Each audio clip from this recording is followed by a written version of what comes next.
What is the difference between binge eating disorder and bulimia nervosa? Why do we suffer from those eating disorders? What can you do to recover from it?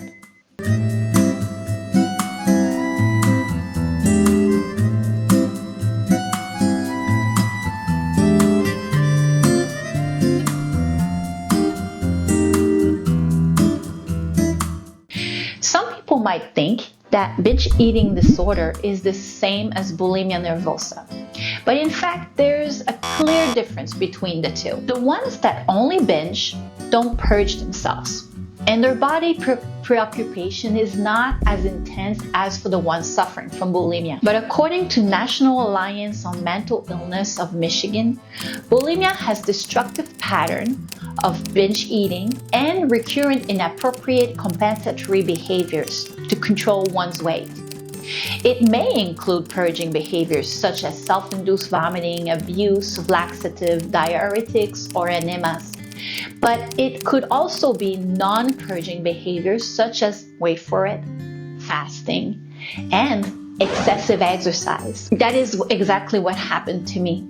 The longest I fasted was an entire month, but did I binge after that?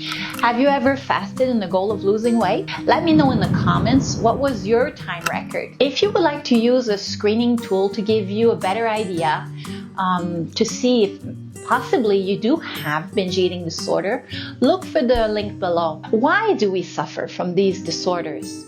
Mayo Clinic explains that this is not known exactly why these eating disorders may suffer certain individuals and not others, but they agree on the fact that it could possibly be genetic or biological. And one thing is for sure is that there are risk factors. Family history. Eating disorders are more likely to occur in people who have parents or siblings who've had an eating disorder. Mental health issues, trauma, anxiety, depression, OCD, and other mental health issues can increase the likelihood of an eating disorder. Frequent dieting and fasting is also a factor because there's always a constant fluctuation in the weight. And there's strong evidence that shows that any symptoms of eating disorders are, in fact, symptoms of starvation.